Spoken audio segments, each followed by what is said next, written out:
एक और बड़ी खबर आ रही सीधे तमिलनाडु से। तो तमिलनाडु के इसमें डेवलपमेंट करने के लिए 4800 करोड़ रुपए की लागत से बनाए जाएंगी वहाँ पे ब्रिज और कूटी में। तो देख रहे थे तस्वीरों में नरेंद्र मोदी जी ने भाषण देते हुए क्या सुने आप और किस तरीके से नरेंद्र मोदी जी ने तमिलनाडु को डेवलपमेंट के शिखर पर ले जाने का जो मिशन शुरू हुआ था, तूतुकुड़ी लगातार उसका साक्षी बन रहा है।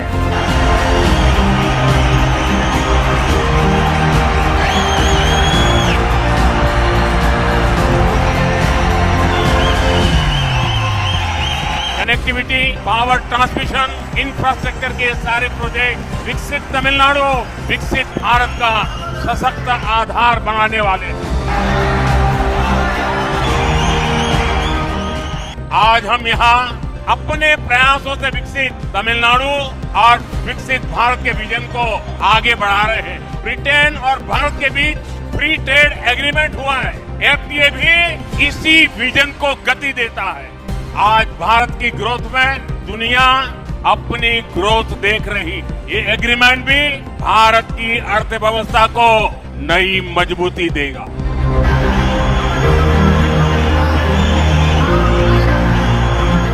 हमने तमिलनाडु के डेवलपमेंट से जुड़ी पॉलिसीज को निरंतर प्राथमिकता दी है। तमिलनाडु का डेवलप तमिलनाडु का सपना, ये हमारा कोर कमिटमेंट है।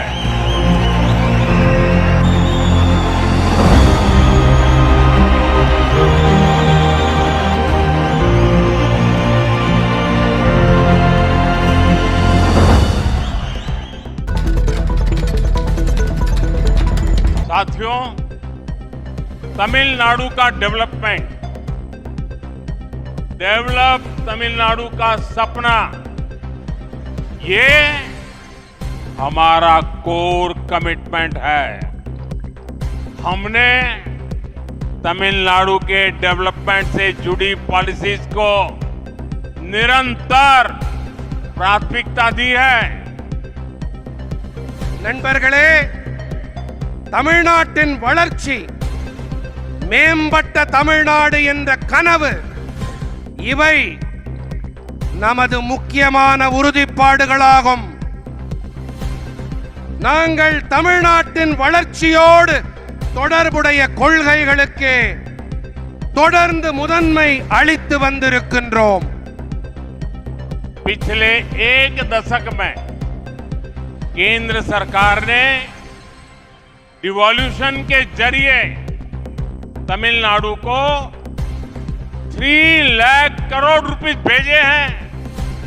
ये अमाउंट पिछली यूपीए सरकार द्वारा भेजी गई राशि की तुलना में मोर देन 3 टाइम्स है। கடந்த தசாப்தத்திலே மத்திய அரசு நிதி ஒதுக்கீடு என்ற வகையிலே தமிழ்நாட்டுக்கு 3 லட்சம் கோடி ரூபாயை அளித்திருக்கின்றது.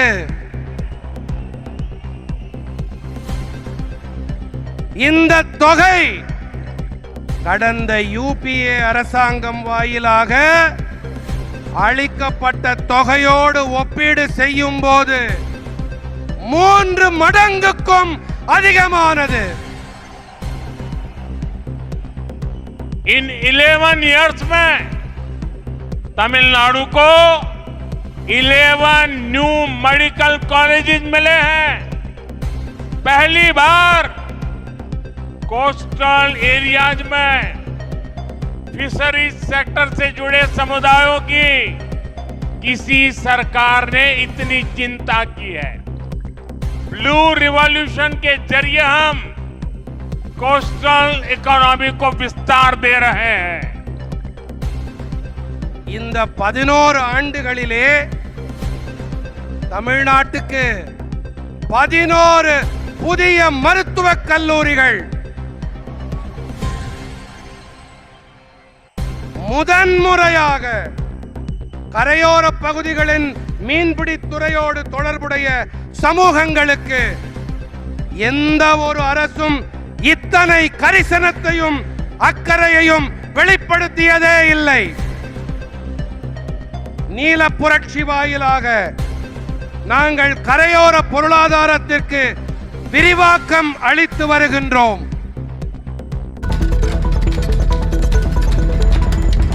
ये रही दूसरी खबर कि तमिलनाडु में मोदी जी 2 रुपए गए तो उन्होंने तमिलनाडु को बढ़ते हुए विश्व में साथियों, देखा। आज हम यहाँ अपने प्रयासों से विकसित तमिलनाडु और विकसित भारत के विजन को आगे बढ़ा रहे हैं। ब्रिटेन और भारत के बीच फ्री ट्रेड एग्रीमेंट हुआ है। एफटीए भी इसी विजन को गति देता है। நண்பர்களே, இன்று நாம் இங்கே நமது முயற்சிகளின் காரணமாக வளர்ச்சியடைந்த தமிழ்நாடு மற்றும் வளர்ச்சியடைந்த பாரதம் என்ற தொலைநோக்கினை முன்னெடுத்து முன்னேறிக் கொண்டிருக்கின்றோம்.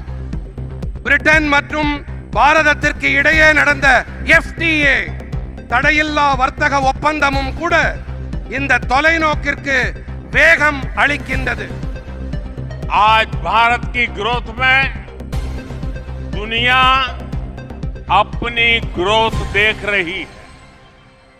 ये एग्रीमेंट भी भारत की अर्थव्यवस्था को नई मजबूती देगा। इससे दुनिया की तीसरी बड़ी इकोनॉमी बनने की हमारी रफ्तार और तेज होगी। இன்று பாரதத்தின் வளர்ச்சியிலே உலகம் தனது வளர்ச்சியை காண்கிறது. இந்த ஒப்பந்தமும் கூட பாரதத்தின் பொருளாதாரத்திற்கு புதிய பலத்தை அளிக்கும். இதனால் உலகத்தின் 3வது பெரிய பொருளாதாரமாக ஆகும். நமது வேகம் இன்னும் விரைவாகும். साथियों, इस एफटीए एग्रीमेंट के बाद ब्रिटेन में बिकने वाले 99% भारतीय प्रोडक्ट्स पर कोई टैक्स नहीं लगेगा। ब्रिटेन में भारतीय चीजें सस्ती होंगी तो वहां डिमांड बढ़ेगी और यहां भारत में उन चीजों के निर्माण के लिए ज्यादा मौके बनेंगे।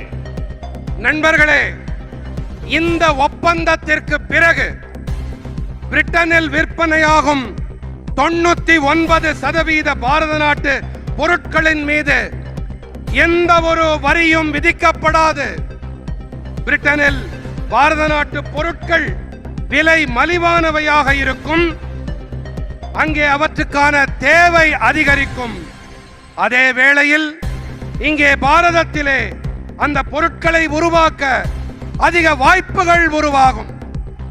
साथियों, भारत ब्रिटेन एफटीए से तमिलनाडु के युवाओं को, हमारे छोटे उद्योगों, एमएसएमईज को, स्टार्टअप को सबसे अधिक लाभ होगा।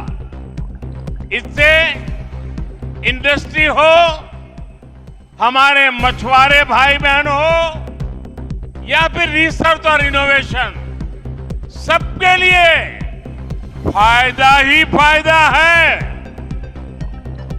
நண்பர்களே, பாரதம் பிரிட்டன் நாடுகளின் தடையில்லா வணிக ஒப்பந்தம் எஃப்டிஏ நம் நாட்டு இளைஞர்களுக்கு, நமது சிறு குறு நடுத்தர தொழில்துறைக்கு, நம்முடைய ஸ்டார்ட் அப்புகளுக்கு மிகுந்த ஆதாயத்தை ஏற்படுத்தி கொடுக்கும்.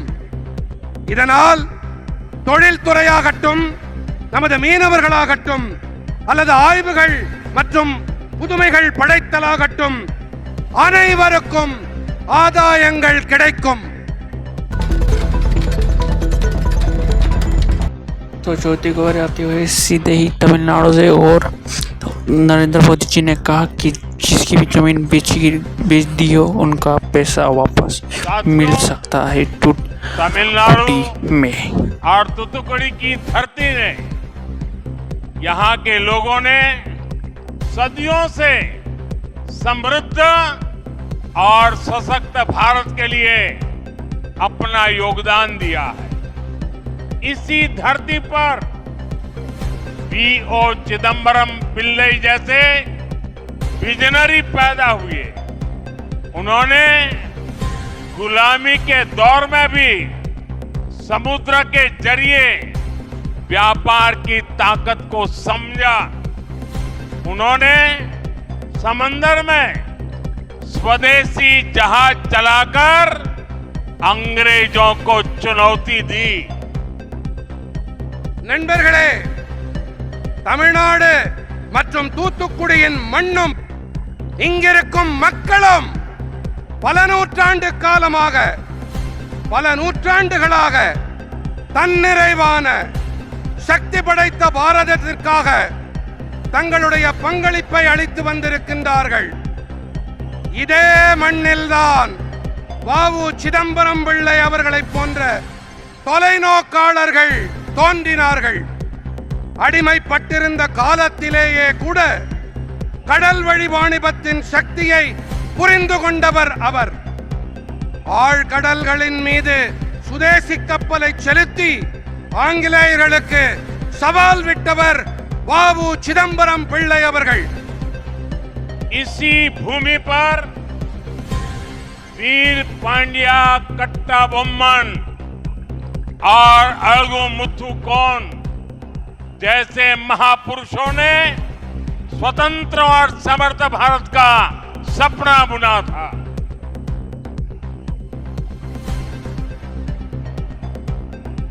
இந்த மண்ணில்தான் வீரபாண்டிய கட்டபொம்மன், அழகுமுத்துக்கோன் போன்ற மாமனிதர்கள் சுதந்திரமான வல்லமை மிகு பாரதம் படைக்கும் கனவை காணச் செய்தார்கள். सुब्रमण्यम भारती जैसे राष्ट्र कवि का जन्म भी यहीं पास में हुआ था। आप सब जानते हैं सुब्रमण्यम भारती जी का जितना मजबूत रिश्ता तूतुकुड़ी से था, उतना ही मजबूत रिश्ता मेरे संसदीय क्षेत्र मेरी काशी से भी है। हम काशी तमिल संगमम जैसे आयोजनों के जरिए अपनी सांस्कृतिक धरोहर को लगातार मजबूत कर रहे हैं। சுப்பிரமணிய பாரதி போன்ற தேசிய கவியும் கூட இங்கே அருகேதான் பிறந்திருக்கிறார். நீங்கள் அனைவரும் நன்கறிவீர்கள் சுப்பிரமணிய பாரதிக்கு எத்தனை பலமான உறவு தூத்துக்குடியோடு இருக்கின்றதோ அதே அளவு பலமான உறவு என்னுடைய நாடாளுமன்ற தொகுதியான காசியோடும் இருக்கின்றது. காசி தமிழ்ச் சங்கமம் போன்ற ஏற்பாடுகள் வாயிலாக நமது கலாச்சார மரபுகளை நாங்கள் தொடர்ந்து வலுப்படுத்திக் கொண்டு வருகின்றோம். फ्रेंड्स, मुझे याद है पिछले वर्ष ही मैंने तूतुकुड़ी के प्रसिद्ध पल्स बिल गेट्स को उपहार में दिए थे। वो पल्स उन्हें बहुत पसंद आए थे। यहाँ के पांड्या पल्स एक समय पर पूरी दुनिया में भारत की इकोनॉमिक पावर का सिंबल हुआ करते थे। நண்பர்களே, கடந்த ஆண்டுதான் நான் தூத்துக்குடியின் பிரபலமான முத்துக்களை பில் கேட்ஸுக்கு பரிசாக அளித்தது எனக்கு நன்றாக நினைவிருக்கின்றது. அவருக்கு அந்த நல்முத்துக்கள் மிகவும் பிடித்திருந்தது. நமது பாண்டி நாட்டு முத்துக்கள் ஒரு காலத்தில் உலகம் முழுவதிலும் பாரதத்தின் பொருளாதார வல்லமையின் அடையாளமாக இருந்து வந்தது. तो एक और बड़ी खबर आती हुई सीधे ही दिल्ली से। तो दिल्ली एयरपोर्ट पे आए अच्छे दिन आ गए, ट्रम्प but और only उसकी for America. फाइल। तो Because वहाँ while पे tight Modi calls security Trump a थी true और friend, उन्होंने Trump विजिट is किया busy ट्रम्प ने waging a job Bharat war को। on Indians. तो At a ट्रम्प recent ने rally, कुछ US President पहुंचे Donald भारत Trump और made उन्होंने it कहा crystal कि clear. भारत से Under his नौकरियां rule, American की tech जाएगी। companies will stop hiring तो Indians. मोदी जी He हुए said, चुप। तो no आप more खबर tech सुनिए। hiring धन्यवाद। in India. A message to Google, Microsoft and others. Yes, the same Trump who earlier told Apple's CEO, don't build in India. And the same Trump under whom Indian citizens were deported, handcuffed, shackled, thrown out by US military planes like criminals. But where is the 56-inch Modi now? The Vishwaguru who can lecture the world but goes silent when Indians are insulted abroad. When Trump says no jobs for Indians, Modi says nothing. Be it dosti or foreign policy, Modi bows like a mute spectator while India pays the price.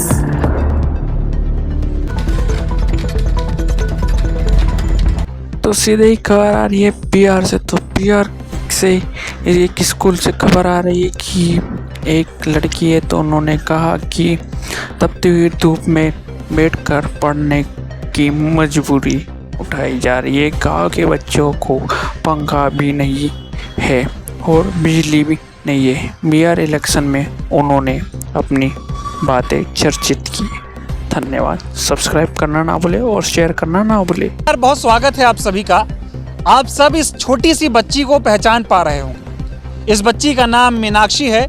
इसकी उम्र 10 साल की है। मीनाक्षी दरभंगा के एक लावा टोला गांव की रहने वाली हैं और मीनाक्षी का वीडियो बीते 3-4 दिनों से सोशल मीडिया पर बहुत तेजी से वायरल है।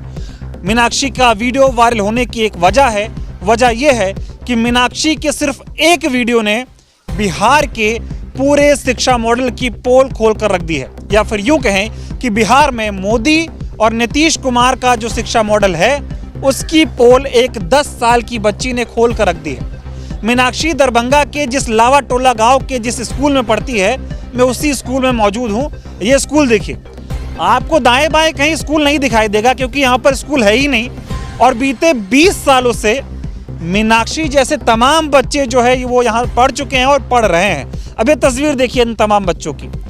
करीब 160 बच्चे जो इसी गांव के रहने वाले हैं वो बिना स्कूल के इस पीपल के पेड़ के नीचे पढ़ने को मजबूर है। अब मेरे पीछे ये तस्वीर देखिए, ये इनका ब्लैक बोर्ड है और ये देखिए आकृतियां यहाँ पर बनी हुई आपको दिखाई देंगी। इससे आपको साफ पता चल पा रहा होगा कि यहाँ पर स्कूल है, बच्चे पढ़ते हैं। देश के प्रधानमंत्री बड़ी बड़ी बातें करते हैं और ये कहा जा रहा है कि भारत विश्व गुरु बन रहा है, दुनिया की चौथी अर्थव्यवस्था भारत बन रहा है, भारत ने जापान को पीछे छोड़ दिया है। लेकिन सच्चाई देखिए कि बिहार में दरभंगा जैसी जगह पर बच्चे जहां पढ़ रहे हैं वहां स्कूल ही नहीं है। और मीनाक्षी का जो वीडियो वायरल हुआ उसमें उसने क्या क्या बताया वो आपने वीडियो में सुन लिया होगा। अब मीनाक्षी से बात करते हैं। कैसी हो मीनाक्षी? अच्छा है। क्या क्या तकलीफ आप लोगों को इस तरह से खुले आसमान में पढ़ने से होती है? बहुत तकलीफ होती है। क्या दिक्कत होती है? कभी बारिश आ जाती है, कभी धूप आ जाती है। तो बारिश जब होती है तो आप लोग कैसे पढ़ाई करते हैं? घर चल जाते हैं। घर चले जाते हैं। हाँ। और बारिश जब खत्म होती है आ जाते हैं। आ जाते हो। और इतनी गर्मी है, इतनी धूप है, इस धूप में यहाँ कैसे पढ़ते थे आप लोग? छाया में जाते थे। हैं? छाया में। छाया में मतलब जहाँ छाया होती थी वहाँ बैठते थे। हाँ। कब से पढ़ रहे हो आप यहाँ पे? 5 साल से। 5 साल से पढ़ रहे हो। यानी कि देखिए मीनाक्षी ने जब से पढ़ना शुरू किया है तब से वो यहीं पढ़ रही है। अब मीनाक्षी के लिए स्कूल की जो तस्वीर है वो यही खुला आसमान है। मीनाक्षी को ये नहीं पता है कि स्कूल कैसे होते हैं। तो बहुत तकलीफ आपको होती थी। हाँ। आपको ये जानकारी हुई कि आपने जो बोला था वो वीडियो बहुत वायरल हुआ, कई लोगों ने सुना है? हाँ। अभी आप सरकार से क्या चाहते हो? हम यही करना चाहते हैं कि यहाँ पे स्कूल बना दे। कैसा स्कूल चाहते हैं आप? है पहला से 5वां तक यहाँ पे बना दे। पहले से 5वां तक का स्कूल मतलब बिल्डिंग बन जाए। हाँ। और आप लोगों को जैसे यहाँ टॉयलेट वगैरह जाना होता था तो कैसे जाते थे आप सब? वहाँ पे है बाथरूम, बना हुआ है कि खुले में जाना पड़ता था? बना हुआ है। बना हुआ है, बाथरूम बना है, लेकिन और पढ़ने की कोई सुविधा नहीं है। नहीं है।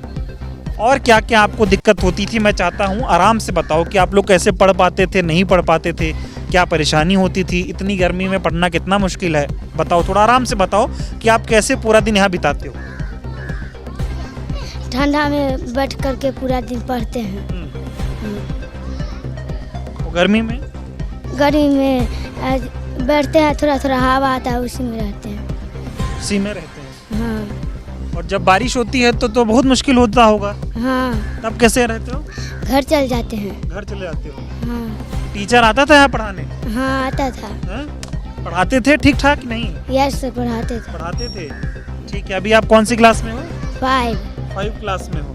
तो ये देखिए, ये मीनाक्षी हैं और इनका वीडियो बहुत वायरल हुआ था। और मीनाक्षी जैसे तमाम बच्चे हैं जो यहाँ पर पढ़ते थे। आपका क्या नाम हुआ? नंदिनी, कौन से क्लास में हो आप? क्लास 5। आप जब इस यहाँ पे पढ़ते थे खुले आसमान में नीचे, तो क्या दिक्कत होती थी आपको? बहुत दिक्कत होती थी। क्या?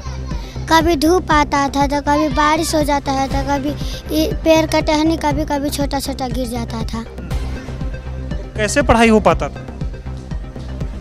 बारिश होता था तो घर चले जाते हैं, और धूप लगता है तो छाया में आके बैठ जाते हैं।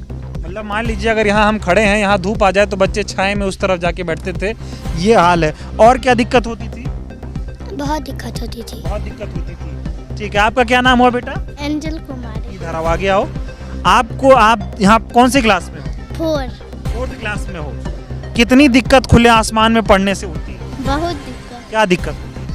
बारिश हो जाता है तो घर जाना पड़ता है, धूप लगता है तो छाया में बैठना पड़ता है। धूप लगता है तो छाया में बैठना पड़ता है। धूप लगता है तो छाया में बैठना पड़ता है। कितने बच्चे यहाँ पढ़ते होंगे? 160। 160 बच्चे, सारे आपके जैसे यहीं बैठते हैं? हाँ। आप मैंने सुना कि जो मीनाक्षी का ये वीडियो वायरल हुआ, उसके बाद जो है यहाँ पर डीएम साहब सख्ती में आए और इन सारे बच्चों को यहाँ से हटा दिया गया। बच्चों को शांत करो थोड़ा। इन सारे बच्चों को जो है यहाँ से हटा दिया गया आनन फानन में, किसकी कवरेज ना हो पाए, और बच्चों को दूर स्कूल में भेजा गया। दूसरे स्कूल में आप भेज दिए आपको? हाँ सर। वहाँ कैसे पढ़ रहे हो आप सब? अच्छा से वहीं भी पढ़ते हैं। वहाँ ठीक बना है? हाँ बना है। वहाँ सही है। कितना दूर है यहाँ से? 1 किलोमीटर दूर है। अब तो मैं देख रहा था गांव वाले कह रहे हैं बहुत मुश्किल होती है इतनी दूर जाने में। हाँ होती है। तो अभी आप लोगों की क्या मांग है, क्या चाहते हो आप? हम यही चाहते हैं कि यहाँ पे स्कूल बना दे लावाटोल में। हाँ। और सरकार को क्या कहना चाहोगी कि अभी तक यहाँ स्कूल नहीं बना था? नहीं बना था यहाँ पे। नहीं बना था ना। तो ये देखिए तमाम बच्चे किस तरह से यहाँ पर रह रहे हैं। अब देखिए मैं वीडियो बना रहा हूँ, पसीने से एकदम जो है भीग चुका हूँ, और ये बच्चे बीते 5, 6, 8 सालों से यहीं पढ़ रहे हैं। और ये बिहार का शिक्षा मॉडल है। नीतीश सरकार बहुत वादे करती है। देश के प्रधानमंत्री मोदी यहीं बगल में मोतिहारी आए थे, वो कह रहे हैं कि पटना को पुणे बना दूंगा, मोतिहारी को बम्बई बना दूंगा, इतना विकास कर दूंगा। लेकिन देश के प्रधानमंत्री इस दरभंगा गांव में एक स्कूल नहीं बना पा रहे, इतनी दिक्कतें हो रही हैं। ये तमाम बच्चे, दिक्कत होता है यहाँ पढ़ने में? Yes sir. कैसे पढ़ाई कर पाते हो इतनी गर्मी में? स्कूल यहाँ तो क्लास भी नहीं है। धूप लगे तो छाया में बैठ जाता हूँ। और टाट पट्टी पे बैठते हो? कैसे बैठते हो? जमीन पे? जमीन पे बैठते थे आप लोग? नहीं, बोरा लाते थे। बोरा घर से? हाँ। देखिए हर बच्चा अपने घर से बोरा लेकर आता है। बोरा यानी कि टाट पट्टी टाइप का लाके यहाँ बैठते थे। हाँ। ठीक है। तो आपका क्या नाम हुआ बेटा? नीतीश कुमार। आप भी यहीं पढ़ते थे? जी सर। कितनी मुश्किल होती है यहाँ पढ़ने में? बहुत दिक्कत। क्या दिक्कत? सर बताओ, दिक्कत परेशानी क्या? सर बहुत दिक्कत है। क्या दिक्कत होती है? बहुत दिक्कत होता है। धूप होता है तो छाँव में बैठ जाते हैं, बारिश होता है तो घर चले जाते हैं।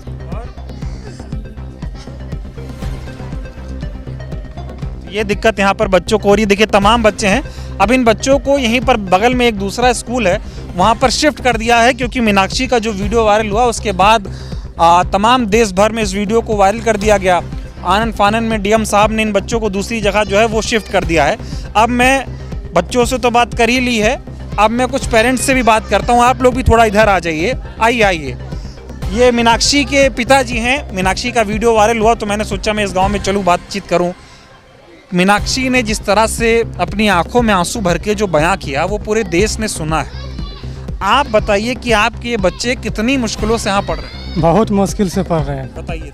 बहुत दिक्कत होता है, पानी होता है तो घर चले जाता है, और जब पानी छू जाता है तो घर से आके फिर पढ़ाई करती है। जैसे धूप हो गया तो फिर ठंडे में जाना पड़ता है, न पंखा न बिजली न कुछ, ऐसे बच्चा को रहना पड़ता है। हाँ, बहुत दिक्कत। कब से यहाँ पर स्कूल नहीं है? यहाँ करीब तो हो गया 20-25 साल से ऐसा ही चल रहा है। ऐसे ही चल रहा है। यहाँ स्कूल था ही नहीं, मतलब ऐसे ही पढ़ा? ऐसा ही पढ़ा है। वो पीछे है तो वो पंचायत भवन है, स्कूल नहीं है। आज जैसे कोई नेता आया तो बोल दिया हाँ बना देंगे। जब इलेक्शन खत्म हो गया वो बात खत्म। ये बताओ 20 साल से नीतीश कुमार यहाँ के मुख्यमंत्री हैं, स्कूल क्यों नहीं बना? वही तो नेता सब आता था, कहता था हम बना देंगे, अभी तक ऐसा ही पढ़ा है। ऐसे ही पढ़ा हुआ। और सारे बच्चे ऐसे ही पढ़ रहे हैं? ऐसे सारे बच्चे पढ़ रहे हैं। बच्चे कह रहे हैं खुद से बोरा लेके आते हैं, अपने अपने घर से लेके आते हैं बैठने के लिए। बैठने का भी कोई इंतजाम नहीं है? कोई इंतजाम नहीं, कुछ और नहीं। यहाँ जो टीचर है उनको वेतन मिलता है? हाँ मिलता है। बताइए, टीचर है, सरकारी टीचर है, वेतन मिलता है, लेकिन स्कूल का कोई इंतजाम नहीं। कोई स्कूल का कोई इंतजाम नहीं। अच्छा, ये मीनाक्षी का जो वीडियो वायरल हुआ उसके बाद आज जब मैं आया तो मुझे यहाँ बच्चे नहीं दिखाई दिए। इन बच्चों को कहाँ शिफ्ट किया गया? यहाँ से गोरियारी गए। गोरियारी बच्चा कितना बच्चा जा पाता है, कितना बच्चा नहीं भी जा पाता है। हाँ। जो छोटे छोटे बच्चा है वो कैसे जाएगा, इसलिए बहुत दिक्कत है। बल्कि स्कूल यहाँ होना चाहिए, हर बच्चा यहाँ पढ़ेगा। वहाँ बहुत दिक्कत से जाता है बच्चा। अभी ये बताओ, आपको क्या लगता है ये वीडियो वायरल हुआ इसलिए प्रशासन थोड़ा सख्ती लिया और हटा दिया? वायरल हुआ वीडियो तो आदमी सभी आ रहे हैं, कह रहे हैं कि हाँ अब हो जाएगा। अब उम्मीद है कि शायद स्कूल बन जाए। हाँ बन जाए। हाँ यही गांव में होना चाहिए, बल्कि सभी जो है पढ़ने वाला बच्चा सब पढ़े। हाँ इसी गांव में पढ़े। तो बच्चे पढ़ पाते थे? आपको लगता है इतनी मुश्किल में कैसे पढ़ पाएगा आदमी? सारी सुख सुविधा के बाद पढ़ नहीं पाता आदमी, ऐसे में कहाँ पढ़ेगा? अब जैसे आता था वो पढ़ाया होता था कि नहीं होता था वो तो। अच्छा ये बताओ, मोदी जी अभी मोतिहारी आए थे, वो बोले मोतिहारी को बम्बई बना देंगे, पटना को पुणे बना देंगे। स्कूल बना नहीं पा रहे हैं, बातें ऐसी बड़ी बड़ी, इस पर अगर आप कुछ कहना चाहें। ऐसे ही जब इलेक्शन आने के टाइम में ऐसे ही बोलता है। जब इलेक्शन खत्म हो गए फिर बात खत्म हो गई। इलेक्शन से पहले बोलेंगे हाँ भाई ये कर देंगे, वो कर देंगे, बना देंगे। जब इलेक्शन खत्म हो गया भूल जाते। कोई काम नहीं किया। नीतीश कुमार मुख्यमंत्री 20 साल से, उन्होंने नहीं सोचा इन बच्चों के लिए स्कूल बना दिया जाए? हाँ वो भी नहीं कुछ किए, कुछ नहीं किया नीतीश कुमार ने। ठीक है। मीनाक्षी, कुछ और कहना चाहोगी आप अपने इन तमाम दोस्तों के लिए कि इनके लिए सरकार क्या सुविधा कराए, कैसा स्कूल बनाए? हाँ, यहाँ पे स्कूल बना दे सबके लिए। सबके लिए? हाँ। सब बच्चे अच्छे से पढ़े? हाँ। क्या बनना चाहती हो बड़ी होके? कुछ बनेंगे पढ़ के। क्या बनोगी? क्या आप पढ़कर बड़ी होकर क्या बनना चाहती हैं? पुलिस बनना चाहती हैं। ठीक है, आप क्या बनना चाहती है बड़ी होके? पुलिस। आप भी पुलिस बनेंगे? आप पुलिस। क्या बनोगी बड़ी होके? पुलिस। देखिए सब गांव के बच्चे जो है वो पुलिस बनना चाहते हैं। क्या बनोगी बड़ी होके? डॉक्टर। ये देखिए, ये डॉक्टर बनेगी बड़े होके। तो ये तमाम बच्चे जो अपने दिल में, अपने आंखों में एक बड़ा बड़ा सपना देख रहे हैं पुलिस और डॉक्टर बनने का, वो आपको लगता है यहाँ ऐसे खुले पेड़ के नीचे पढ़ के साकार हो सकता है? कितनी मुश्किलों से ये बच्चे पढ़ रहे हैं यहाँ पर। अब मैं कुछ और लोगों से बातचीत करता हूँ। ये बताओ बाबा, ये सब बच्चा लोग यहाँ कैसे पढ़ता है? आप ये तो बताए दिए हैं सर कि कितने 20 वर्ष से ये बच्चे लोग कितनी कठिन से पढ़ रहे, तो बिल्कुल जानते भी करता है सब। वही इलेक्शन के समय आता है तो कहता है हम ये कर देंगे, वो कर देंगे, लेकिन इलेक्शन ख़त्म हुआ, अपना नींद पड़ा हुआ है। तो इलेक्शन होने से पहले हम लोग का ये तैयारी होना चाहिए, उसी आदमी को वोटिंग किया जाएगा। आप बताएं, ये बच्चे इतनी मुश्किल से कब से पढ़ रहे हैं, वो कैसे पढ़ रहे हैं? कम से कम 20-25 साल से ऐसे ही पढ़ रहा है सर। बाढ़ में भी तो ऐसे ही पढ़ता नहीं है।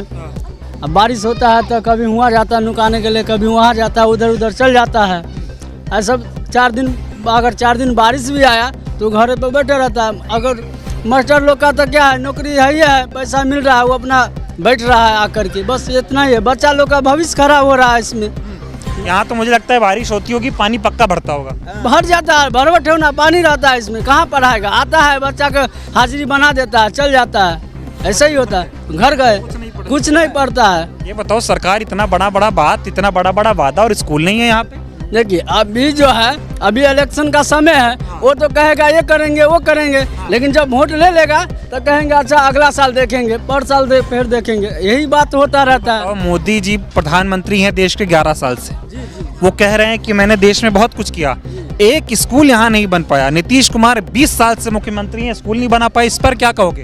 क्या कहेंगे, वोट लेने के समय में कहता है कि हम बनाएंगे, लेकिन जब वोट हो जाता है तो मुकर जाता है ना, कहता है कि दूर अब वो तो हम जीत गए, हम तो 60 हो जाते हैं, हमारा लंगार वहाँ तक जो है बात को पहुँचना ही नहीं देता है। तो लेकिन अब पहुंच गई है बात बहुत ऊपर तक, इन बच्चों ने अपनी बात जो है वो पहुंचा दी। छोटा मोटा मुखिया है तो मुखिया वो क्या कर सकता है, अगला आदेश देगा तभी ना कुछ कर सकता है। यहाँ पे बच्चा का भविष्य खराब हो रहा है ना। आप बताएं ये सब बच्चा लोग इतना मुश्किल में कैसे यहाँ पढ़ाई करता है? कैसे नहीं करेगा, अगर भावना नहीं है तो स्कूल का तो पढ़ेगा करेगा ना। बच्चा लोग के तो आगे बढ़ना है ना, तब पढ़ेगा तो कहाँ जाएगा, गांव का बच्चा कहाँ जाएगा, इतना दूर जाएगा। अगर कुछ हो जाएगा बच्चा लोग को तो टीचर तो नहीं काम देगा। इतनी मुश्किल में जब आपके बच्चे पढ़ने आते थे उनको क्या दिक्कत होती थी? बहुत दिक्कत होता है, घर चला जाता है, रौदा होता है, तब बारिश होता है तो घर चला जाता है। बच्चा लोग इतना गर्मी में तो नहीं ना पढ़ेगा। इतनी गर्मी कैसे बर्दाश्त कर पा रहे, पढ़ पाते हैं इस गर्मी में? नहीं पढ़ पाता है, नहीं पढ़ पा रहे हैं। नहीं। ठीक है, ये देखिए ये लवा टोला है, ये दरभंगा का जो है एक स्कूल यहाँ पर, अब इसको तो मैं क्या ही कहूँ। तो ये देखिए ये बच्चों के यहाँ पर ब्लैक बोर्ड है, इसी पे इनको जो है पढ़ाया लिखाया जाता था, इसी पे पढ़ाते हैं मास्टर साहब। हाँ ये देखिए इसी पे मास्टर साहब इनको पढ़ाते हैं। ये एक ब्लैक बोर्ड इधर है, एक ब्लैक बोर्ड इधर है, 5 है। अरे ऐसा पूरा ये गोल चक्कर में बना हुआ है पूरा, हैं? 1 से लेके 5 तक बना हुआ है। एक एक क्लास के बच्चे का एक एक ब्लैक बोर्ड, एक बोर्ड है। 150 बच्चा पढ़ता है। हाँ 160 बच्चे हैं इसी गर्मी में खुले, इसी गर्मी में। वो आंधी तूफान उफान आ जाता तो घर चले जाते हैं बच्चे। ये पेड़ वेड़ भी टूट के गिरने, डार गिरी है, ये वाला गिरा हुआ है डार, ये यहाँ। अच्छा ये टूट के गिरी थी। तो बच्चे को तो चोट नहीं लगी? नहीं, वो दिन स्कूल बंद था, शुक्र है उस दिन। वो दिन शुक्र। देखिए दिखाइए अभिषेक, वो टहनी दिखाइए, वो टूटी है यहाँ से, और शुक्र है कि मतलब भगवान का लाख लाख शुक्र है कि उस दिन जो है ये बच्चे यहाँ पर नहीं थे, स्कूल बंद था, नहीं तो बच्चों के ऊपर गिर सकता था। एकदम गिर सकता था, बहुत नुकसान होता, फिर बहुत नुकसान होता। ये सच्चाई है। कहा जा रहा है भारत दुनिया में जो है बहुत आगे बढ़ रहा है और यहाँ स्कूल नहीं है। बताइए 2025 में काफी दिन से ऐसे ही पढ़ा है। जो मांग है आपकी? हमारे मांग है स्कूल बना दे, बच्चा सब पढ़े आगे बढ़े। आपकी क्या मांग? यही मांग है, स्कूल बना दे, यही बनेगा इसी गांव में, बना दे, भविष्य का खराब हो रहा है बच्चा के, आगे बढ़ेगा पढ़ने के बाद। जी जी। तो ये देखिए तमाम बच्चों से मैंने बातचीत की थी और मीनाक्षी के एक वीडियो ने जो है वो एकदम तहलका मचा दिया। कई लोग सुने, आपसे बातचीत भी किए हैं, क्या कहते हैं लोग आपसे मिलके? आप मैं कुछ कहते हैं, खेल नाम पूछते हैं कक्षा, और बोलता है पढ़ने के लिए अच्छा से पढ़ो, चिंता कुछ भी नहीं करो। चिंता करने की जरूरत नहीं है। नहीं। उस दिन इतना इमोशनल क्यों हो गई थी आप? ऐसा लग रहा था रोने लग जाओगे, हैं? ऐसा दुख होता है ऐसे पढ़ते हैं? हाँ। चलिए, अब तो ये तमाम बच्चे हैं किस तरह की परेशानियों से ये जूझ रहे हैं, इसको आप देखिए और ये तय करिए कि ये आज का भारत है जिसको देश के प्रधानमंत्री नया भारत कहते हैं। अब ये नए भारत की तस्वीर देख लीजिए कि यहाँ पर ब्लैक बोर्ड के नाम पर ये देखिए ऐसे चौतरे पर बैठकर बच्चों को पढ़ाया जा रहा है और ये बच्चे ऐसे ही खुले आसमान में बैठ के पढ़ते हैं पेड़ के नीचे। अब सोचिए कितनी गर्मी है, इस गर्मी में ये बच्चे यहाँ कैसे पढ़ पाते होंगे? जब बारिश आंधी तूफान आता होगा तब ये बच्चे कैसे पढ़ते होंगे, और जब सर्द के समय में कोहरा पड़ता होगा, शीतलहर चलती होगी, तब ये बच्चे यहाँ पर बैठकर कैसे पढ़ते होंगे? ये सरकार से बहुत बड़ा सवाल है और बातें तो बहुत बड़ी बड़ी हो रही हैं। कहा जा रहा है बिहार जो है बहुत विकसित हो गया। 20 सालों में नीतीश कुमार की सरकार ने बिहार को सुशासन दिया है, बिहार को विकास दिया। अब जब एक गाँव में बच्चों के लिए स्कूल नहीं है, जहाँ 150 बच्चे हैं, कोई 20-25 5-10 बच्चे नहीं है कि उनके लिए स्कूल नहीं है, 150 बच्चे यहाँ पर पढ़ते हैं लेकिन इनके लिए स्कूल नहीं है। अब आप अंदाज़ा लगाइए। कहा जा रहा है भारत दुनिया में चौथी अर्थव्यवस्था बन गया, लेकिन अब जब स्कूल नहीं है तो चौथी अर्थव्यवस्था बनाकर क्या ही कीजिएगा? क्यों भाई साहब? बातें बड़ी बड़ी हैं और स्कूल नहीं है। हाँ स्कूल नहीं है। हाँ, कब से है ये? करीब 25 साल से ऐसे ही है। ऐसे ही है। 20 साल हो गया नीतीश कुमार को मुख्यमंत्री बने, स्कूल नहीं बना पाए। नहीं, स्कूल कहाँ बनाया? बातें तो बड़ी बड़ी करते हैं। स्कूल तो कहूँ नहीं बनाया आपने। नहीं बनाया। कहीं नहीं बनाया। नहीं। ठीक है, चलिए बहुत बहुत धन्यवाद। अब आप इस वीडियो को देखिए और तय कीजिए कि बिहार में एनडीए की सरकार में कितना काम हुआ। अगर बिहार की एनडीए सरकार गांव के बच्चों के लिए स्कूल नहीं बनवा पा रही है तो उसने और क्या काम किया होगा, इसका अंदाजा आप खुद लगा सकते हैं। बहुत बहुत धन्यवाद।